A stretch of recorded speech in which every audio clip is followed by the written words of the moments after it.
We have a warning this morning from Denver Metro law enforcement. Don't leave your vehicle running with the keys inside and the doors unlocked. Yeah, I know it can be tempting because it's cold out, but puffers, as they say, are an easy target for car thieves in the cold weather. 9 News reporter John Glasgow live in studio with us. John, you talked to a couple who got their car stolen Monday morning? Yeah, it was unbelievable. It happened right on a residential street not far off East Colfax Avenue. A cold day just like today. Jose Morgan cleared the snow off his 2006 Jeep Grand Cherokee. He left the vehicle running in the driveway while he went inside his house. And then when he came out, his SUV was gone. Now watch the moments before this happens around 8 o'clock yesterday morning. You can see his neighbor's security camera right there. A man dressed in black clothing lingered nearby in the neighborhood. Jose noticed him, but he didn't think much of it. And when he left his Jeep unattended, that man walked up to the SUV, got behind the wheel, and drove away. I mean, within 2 minutes, the car was gone. And we have this like huge window in front of our house so we could see the car and everything. But it was just that quick. It was bold. Law enforcement say this type of theft happens in the summer months too. People turn on the air conditioning to cool down their cars and they walk away. Another prime target for thieves. Now these situations are adding to the rising number of car thefts in Colorado. Last year, the state had nearly 37,000 vehicles stolen, the highest per capita in the country. Colorado Metropolitan Auto Task Force says that nearly 75% of the stolen vehicles are used to commit other felonies. Sometimes within hours after taking the cars, they say the thieves involved in the auto theft often have criminal history of violent crimes and firearm offenses.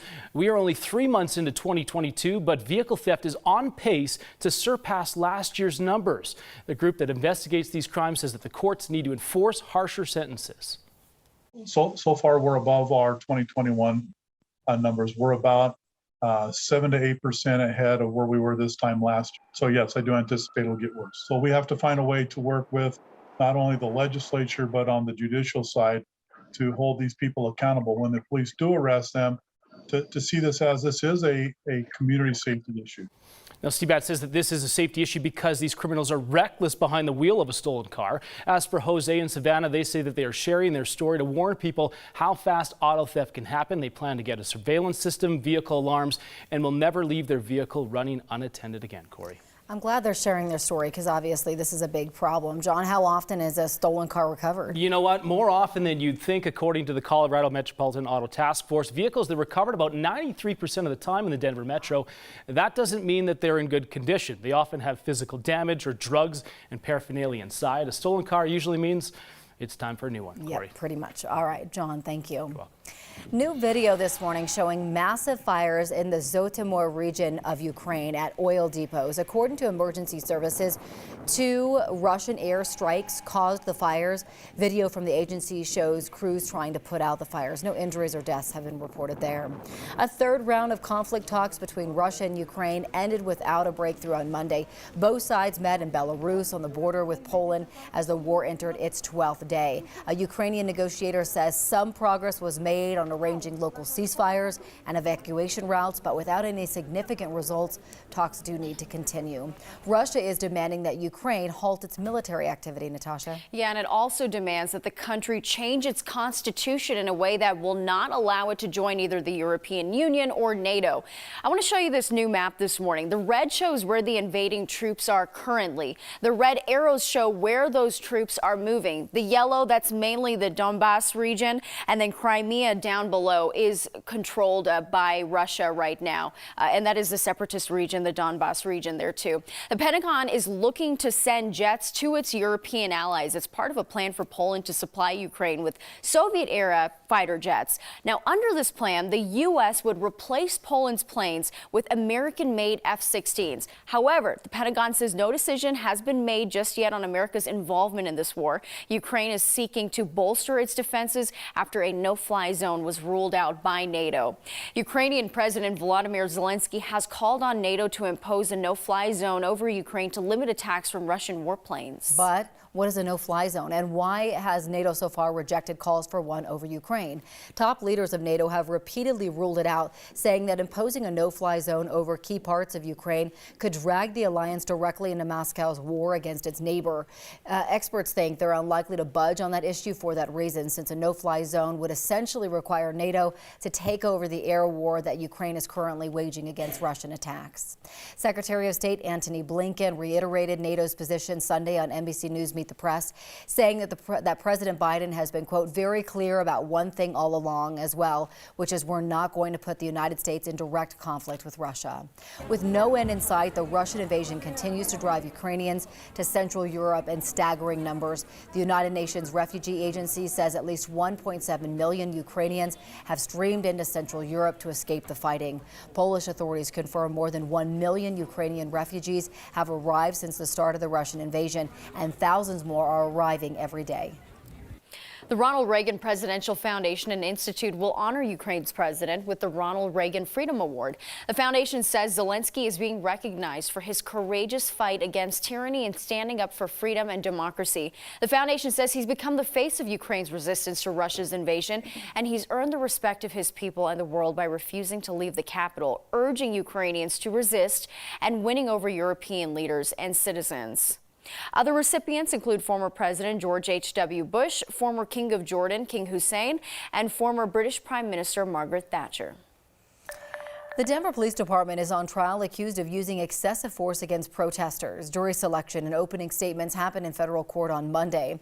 The lawsuit that led to this trial accuses DPD of using excessive force 2 years ago during George Floyd protests. Officers used pepper ball guns, tear gas, and flashbangs against protesters in the summer of 2020. The lawsuit also accuses DPD of failing to train and discipline its officers.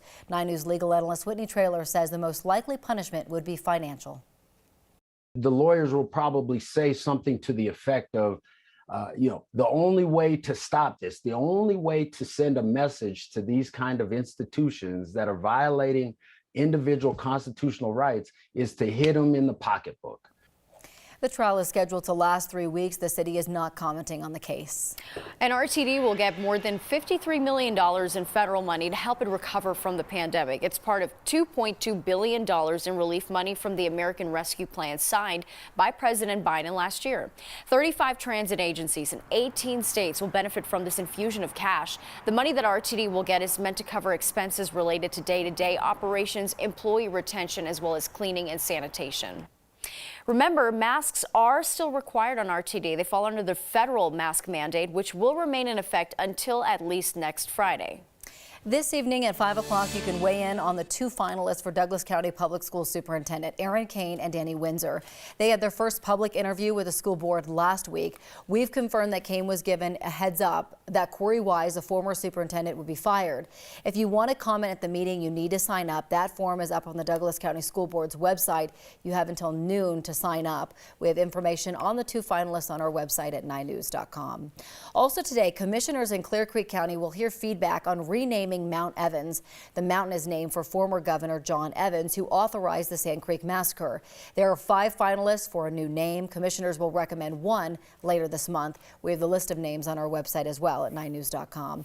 Durango is testing out what are called close proximity fireworks. They're the kind used at sports venues where there's less space between the people and the sky explosions. They're supposed to completely burn up in the air and not drop any sparks below. Durango's testing out the fireworks tonight in 4 spots around town. Documents and videos reviewed by our 9/1 snow team show the Marshall Fire in Boulder County had 2 separate ignition points. A park ranger noted a fire on the 12 Tribes religious group's property around 11:20 a.m. and then a separate smoke plume near the Marshall Mesa trailhead. That area is near the underground coal seam fire that has surfaced in the past. The locations are about 1/3 of a mile apart. Boulder County has not announced an official cause of the fire. Debris removal after the Marshall fire is delayed because of objections filed against the company that was selected to clean up the mess. The hope was to start the cleanup on March 1st. 2 bidders have appealed the county's choice of company. Now the county says that they cannot sign a contract until those appeals are resolved. There's also a lawsuit accusing Boulder County of violating open meets law during that selection process. The state legislature is focusing time and energy on porch pirates. Democratic State Representative Alex Valdez is pushing a bill that would create a refundable state income tax credit for people who've lost lost a package to porch piracy and bought a package anti-theft device like a package locker. A credit of up to $75 could be claimed. You would have to file a police report and have purchased this device. The bill passed through the Finance Committee and now heads to the Appropriation Committee. Democratic Senator Janet Buckner and Republican Senator John Cook joined forces to introduce a bill on Monday. It creates grant programs to help police departments identify and address high crime areas. It also gives grants to departments to help recruit, train, and retain minority candidates. This bill would take out a little more than $30 million over 2 years from the general fund, and this is expected to be one of many bills addressing public safety that was introduced during this session. And that's your Morning Rush.